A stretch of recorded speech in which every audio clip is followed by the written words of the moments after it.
Hello, hello, hello. Welcome to this mini class of pronunciation. Are you ready? Let's go.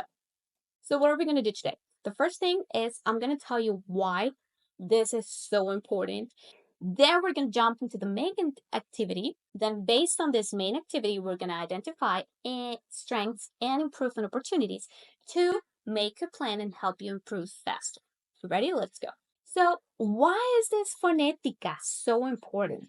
So, learning all the sounds will help you speak better because you can enunciate faster and say the things that you really want to say faster. It improves your listening skills.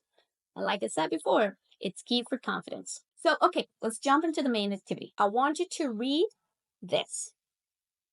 Go, whatever you have is fine. Pause here and read. When you're ready, I'll give you the feedback. Great. So, based on what you just did, I will give you the main problems that I see in English speakers when they try to learn or speak Spanish. Ready? So the first one is, did you say hace or hace? The H is always silent, so it should have been hace. If you said hace, put it on the improvement opportunities. If you said hace, good for you, put it on the strengths board. The next one, this word tiempo sounds very close to English time. So did you say tiempo or tiempo? There's a difference there. The right one is tiempo, of course. Then this little friend we have here is una tilde. So you should have said conocí instead of conocí or conocí or any other thing. You should have said conocí. This one is tricky, but it's easy. You should have said llamado. Llamado. If you said that right, put on the strengths. If not, you know. And this one is my favorite because I know people tend to say Colombia, but it's Colombia. Vowels always sound. Then we have this little single R, era. This one sounds tricky, but it's not. Think of the way you say ladder, ladder. That double D sound in ladder is the same sound of single R's in Espanol. So do the exercise of saying ladder, ladder, and try to pinpoint what is it exactly that you're doing that makes that sound. That will help a bunch. Now this D, the T's and the D's are so important, and I will tell you in a second why. But before that, let's recap. You should have had a silent H like hace, hielo, huracán. You should have read the tilde because here you can see this word has three versions of it. So público, publico, y publicó. And then the T and the D's are crucial because in English, the T's and the D's are made behind your front teeth. So you say to, do. Pero en español es in between your teeth. So it's do. Trust me, when you make this change, your Spanish is going to sound way better. And then finally, a good exercise to do this is practice with names of countries because your English brain is going to try to say them in English, but then you're going to teach it that we are saying it now in a different way. So, por ejemplo, Canada versus Canada. Do you see how different that is? Panama versus Panama. Argentina versus Argentina, and so on. Now, in order to improve, this is very important for me because you need to understand that you have a Spanish brain, that it's a baby. Okay, so we're right here. We're mastering the 200 to 500 words, the core of the language, just the basics. And then as you move on, you just add words and structures into this brain of yours. And I mention this because it's very easy to be harsh on ourselves and think, oh my God, why am I not understanding this?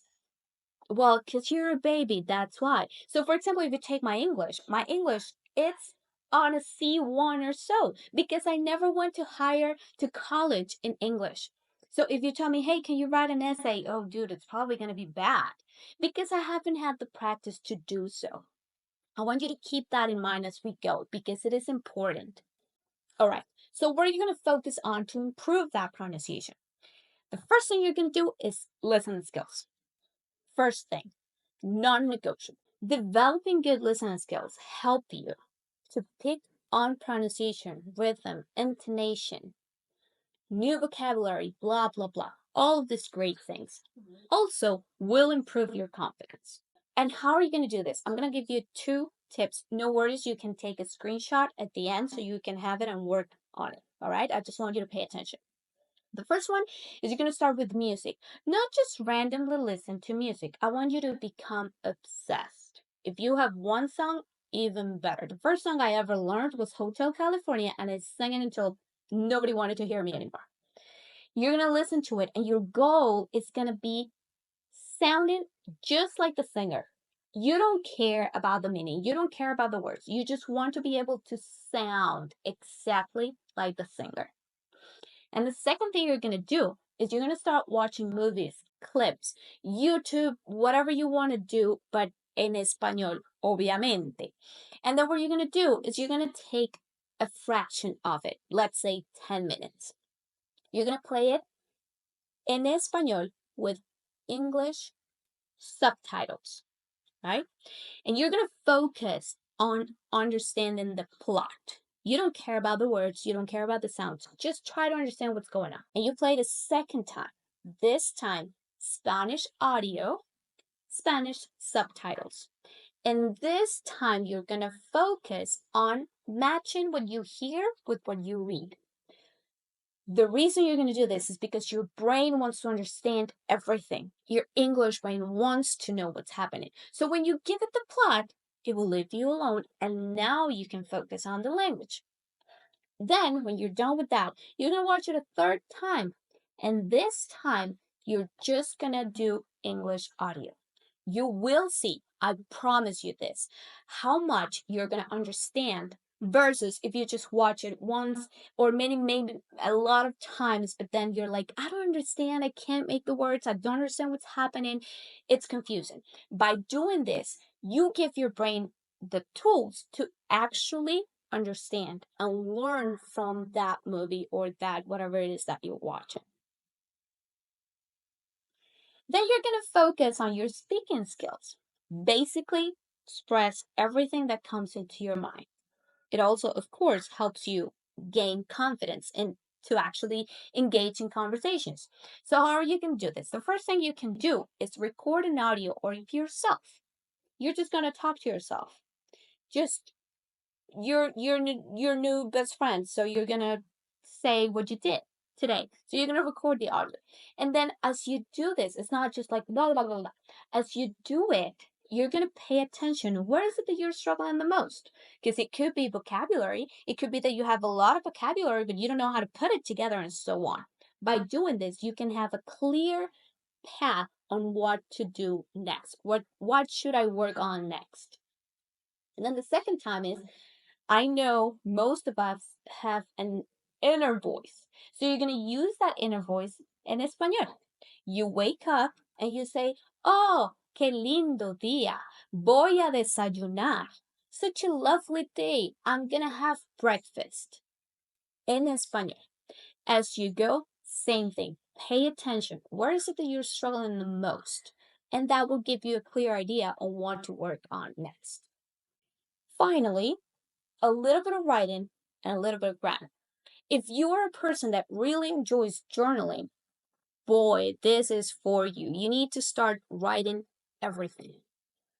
When you write down, it's a different process than when you speak because when you write down, you have to think a little bit more versus when you're speaking, you just have to take the resources that you have right there.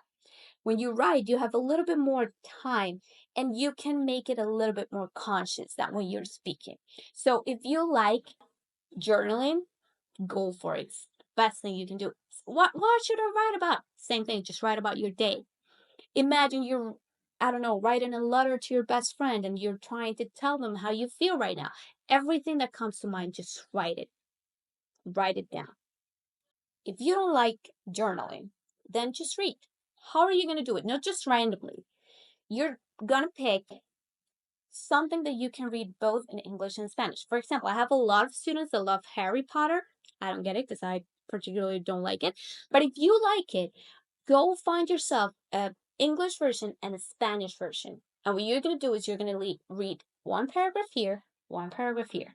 And you go, go, go, go, go. Why? Same reason as before. Your brain needs to understand. But when you read the plot here and then you go to Spanish, you're gonna see, trust me, the amount of vocabulary that you can learn just like this and just absorb it. It will help you a lot. And then finally, if you're a logical learner, like I need to know the reason why and so on, you can study grammar, but just a little bit like almost nothing. All right? This is the time for the screenshot. This is what you need to work on to improve your pronunciation, like work on the silent H, the tilde, the T's and the D's, and the name of the countries. Just work on that. And then these other activities are for you to improve your Spanish, like in general, but focusing on the listening skills and the speaking skills. So take a screenshot right now. Make sure I look pretty. Please don't take the screenshot. And I hope this was very, very helpful for you. I will see you in class and I can't wait to meet you.